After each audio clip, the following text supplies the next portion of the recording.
Hey guys, what's up? I'm just chilling in the garage, sitting on a lawn tractor, waiting for UPS to show up because I don't know if you caught this before, but I had a coilover that seized and it was to the point of not fixing it. So I decided to just buy a corner replacement from BC Racing. So I'm just waiting for UPS to show up and make the delivery. But while I'm just waiting, I thought, well, why not talk over the car and just what I've done, what I've learned, what has worked, what hasn't worked on the car.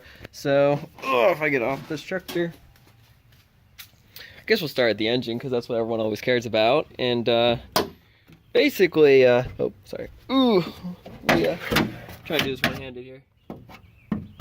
There we go. Basically it's stock engine. So obviously there's a supercharger on it, and we found that when we first put the supercharger on with the stock engine, well, through a rod, and oil spewed on the header and basically caught the engine bay on fire. So to avoid that, what we decided to do was the internals were upgraded to Manley pistons with skunk tube connecting rods and King XP bearings.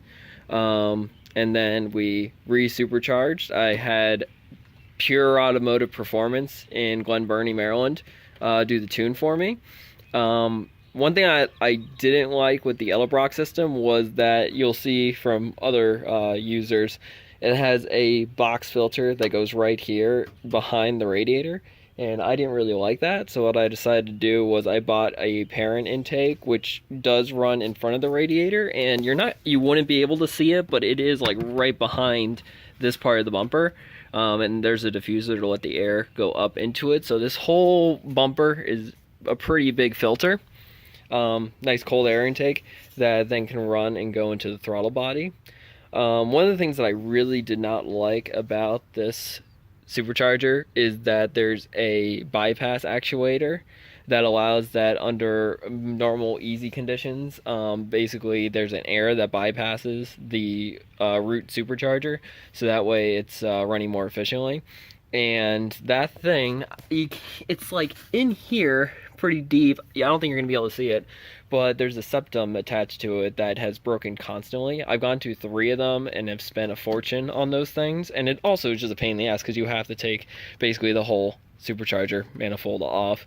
So what I decided to do was screw fuel economy, who cares about that, and I just took off the actuator. But I did want to be safe. I'm like, well, maybe through my calculations it should be fine, but let's say there's something weird where you do have to let air out at some point, like a wastegate on a turbo. I decided to just play it safe, and I basically added a 15 psi blow-off valve here, so that way if it does somehow build up pressure past 15 psi, then it'll blow off, but otherwise it should stay under that in normal conditions. And this kit did come with a 3 1/4 diameter pulley, and I decreased it to a 3. I might go to 275 at some point, but maybe when this is a full race car, not my daily driven car as well. We also have, I don't even know how you pronounce it, it's like D Shamach or whatever, 900cc fuel injectors inside. Oh, and by the way, as I'm talking here, all the stuff that I can't remember part numbers or whatnot, I'll put it in the description so that you guys, if you're doing builds, you can find the exact one that I'm referring to.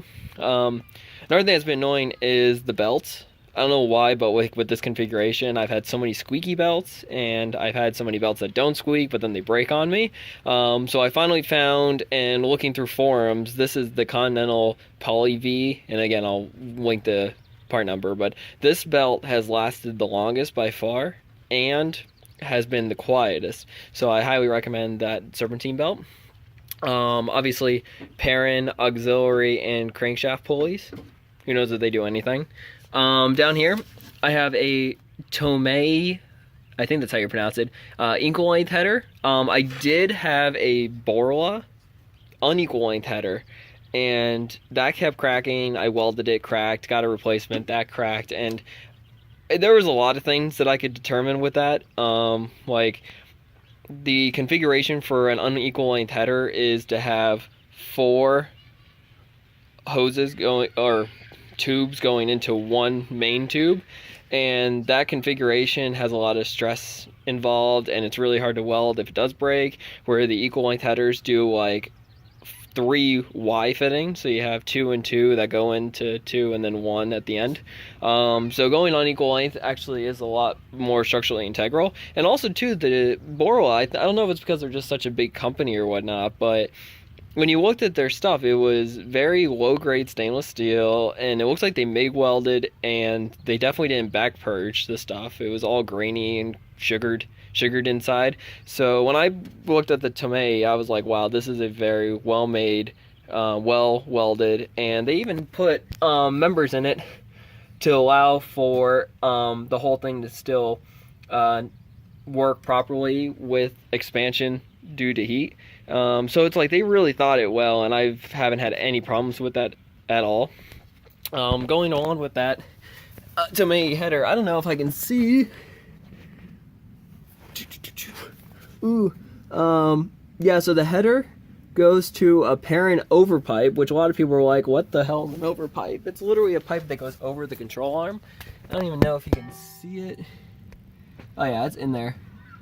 So that's the overpipe right there. It's basically like a slight U-shaped bracket, and that's Perrin. And then I go into an Invidia front pipe, which I spent a fortune on a front pipe with a cat in it just so I could have one, but it turned out that cat started rattling really bad, and I was like, okay, this is annoying, so I just decided to spend like $200 on an Invidia front pipe. Ooh, and it's still pretty clean, to be honest.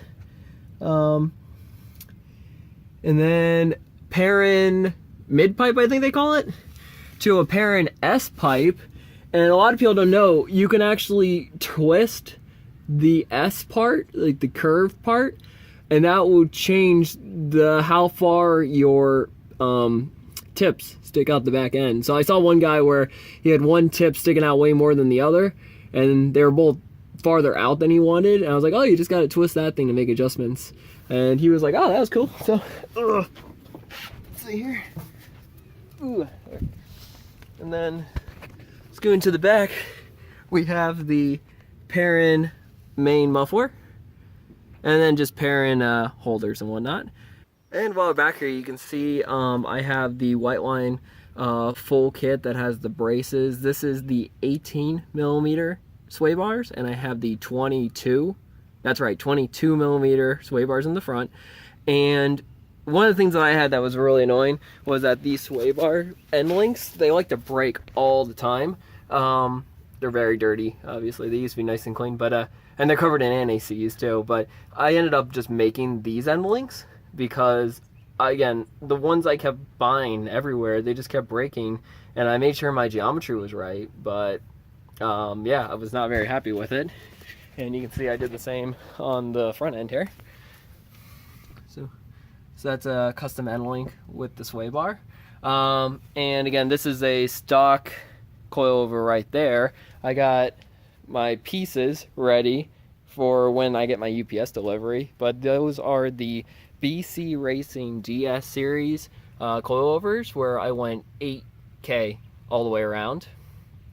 And you might be thinking about brakes. I have found that when I race, I haven't really had the need to fully brake or have like big brake kits.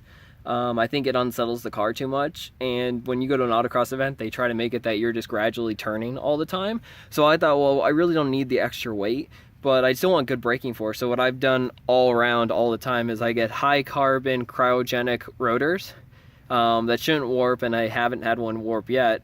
Then again, I go through them so fast. And then I like to use either the Hawk 5.1s or the Hawk HP Plus Autocross Edition brake pads. And of course they squeak, but that's what it's all about. One of the biggest things that I've done too is just driving around. I like to ride around with the 18x8 Enkei Raijins with was it 225 wide Extreme Contact Continental tires, DSWs. And again, just year round, I'll keep those on. And then when I get to the actual race events, I like to switch to my 17x9 Enkei RPF1 wheels with 255 wide Bridgestone Potenzas RE71 tires, and I've just been in love with this set. And you can see the difference in thickness too. And those have just fit inside the front. It seems like in the back there's actually more room. I do know people stagger a lot, so maybe Subaru did that on purpose. But on the front, there's been a little bit of clearance issues with when you lock out, you get really close to hitting these edges. And right up here, don't worry about that so much, right here at the top, there were some issues. So I did increase my ride height a little bit, and I rolled the fenders, and that seemed to make it that they just fit, and I don't have a need for spacers or anything else. Alright, back to the engine bay. Yeah, you normally, when I have my normal setup, I'll actually be able to have camber adjustments here. So when I get to a racetrack, I'll be able to just swap those real quickly to maximize grip. And then just put them back in the normal case when I'm just normally driving. But one thing that's not something that you see, but is a really important modification too, is that for my whole suspension system, I've had a corner balance done, which made a very big difference. So I recommend everyone has one done. When you consider it to the price of your suspension system, it's well worth it. And then the only thing I could think of that I didn't talk about was just cooling. I found that like this car has a pretty good radiator as is, and it's not a very big displaced engine. And then when you get the Supercharger, it comes with its own intercooler. And I know that's supposed to just cool the air, not really your engine, but so far I've had no cooling issues at all, like not even close to running too hot. And I've considered getting an oil cooler, but haven't needed one yet. But yeah, that's everything I can just think of offhand. I'm sure I forgot a lot of stuff, so what I'm going to do is, when I'm editing this video, I have receipts for everything, so I'm going to keep track. And anything that I didn't mention, I'm going to just put in the description. But if you guys have any questions at all about, you know, what my recommendations are or what issues I've had doing modifications, just feel free to let me know in the comment section. But thank you guys for watching, and have a good one.